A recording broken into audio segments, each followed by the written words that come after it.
In the heart of Serengeti National Park, Tanzania, there roamed a legendary male lion known by the rangers as the Ghost King.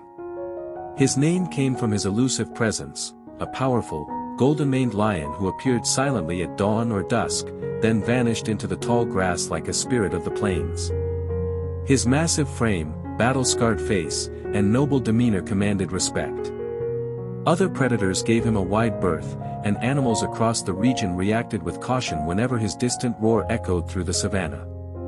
Tourists from around the globe came to catch even a fleeting glimpse of him. Guides told stories of his past battles, his cunning, and the territory he had held for over a decade. But none could imagine the event that would test this great beast's strength, not in the hunt, but in survival.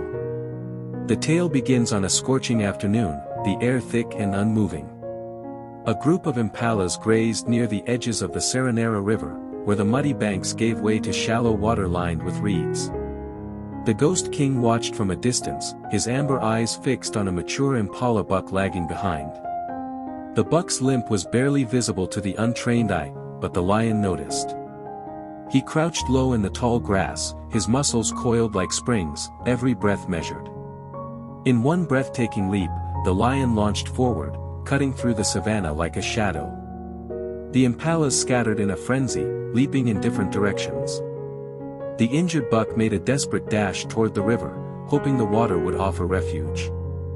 The Ghost King didn't hesitate, his hunger and instinct driving him straight into the water after the prey. But what neither predator nor prey realized was that the river's current, hidden beneath the surface, had swelled overnight from an upstream storm. As the impala swam toward the far bank, the lion, much heavier and less buoyant, was pulled into the middle of the river by the forceful current. He fought. His paws clawed at the water.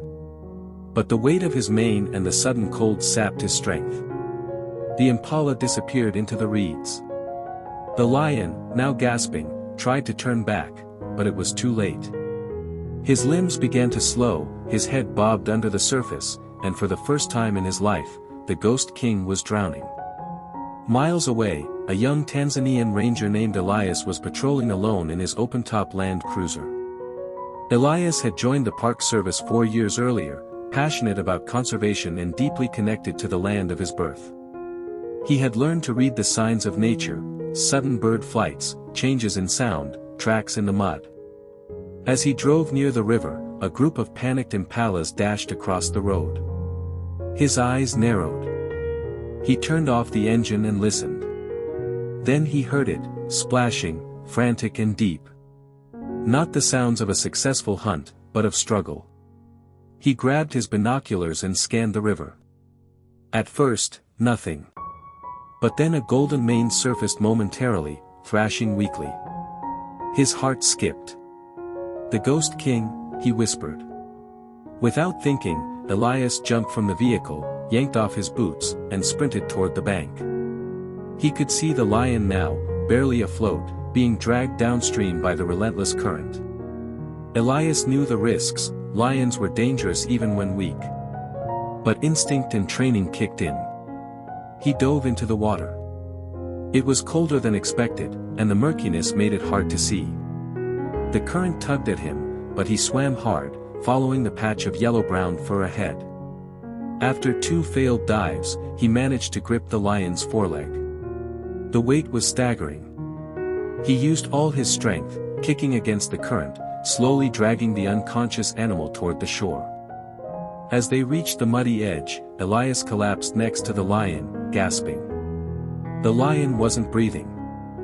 His hands trembled, but he focused. He had taken wildlife emergency courses, but he had never once performed CPR on a full-grown lion. With no other option, he began compressions on the lion's chest, firm, steady, rhythmic. "Come on," Elias muttered. "You're not dying today." Minutes passed. No movement. No breath. He tilted the lion's massive head and, carefully avoiding the sharp canines, attempted to give a few rescue breaths. Still nothing. Then, a twitch. The lion's paw jerked. A breath rattled out of its lungs. Elias paused, listening. Another shallow breath. Relief swept over him, but he didn't stop. He radioed the nearest outpost for backup and medication, explaining the urgency. Then he carefully injected a stimulant from his field kit into the lion's thigh muscle. He stepped back, breathing hard, eyes locked on the motionless creature. The sun dipped lower in the sky, casting long shadows over the grass. The lion's breathing grew steadier, deeper. A low groan rumbled from its throat. It blinked, slowly, once, then twice. Elias remained kneeling, unmoving. The lion raised his head slightly, disoriented, then dropped it again. He was alive, but fragile. Elias took a large blanket from the vehicle and draped it over the lion's back to preserve warmth. He stayed beside him, guarding the lion like a sentinel, speaking softly. "You're strong," he said. "But even kings need help sometimes." The night passed quietly, broken only by the occasional rustle in the grass. The moon lit the sleeping figure of the lion and the ranger, sitting cross-legged, watching over him. At dawn, the lion stirred. He struggled upright, legs shaky. Elias stood slowly, giving him space.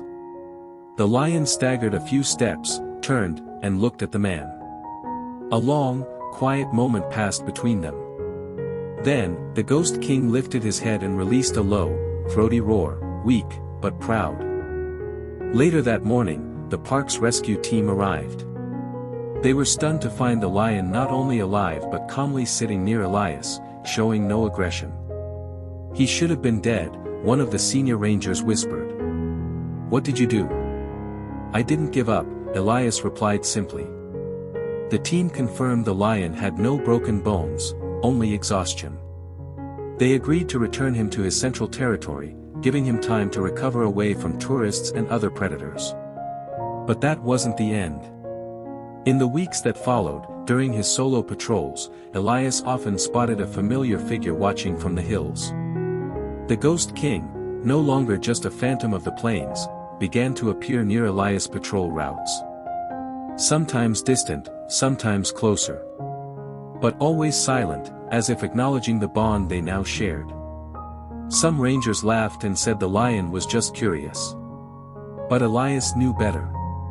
In the Serengeti, where life and death danced daily across the plains, a new legend was born, of the day a king fell, and a man refused to let him die. And ever since, beneath the blazing African sun, the ranger and the lion walked their paths, two guardians of the land, forever tied by one moment of courage. Thank you for watching the video. If you enjoyed it, please like and subscribe to support the channel. See you in the next episodes.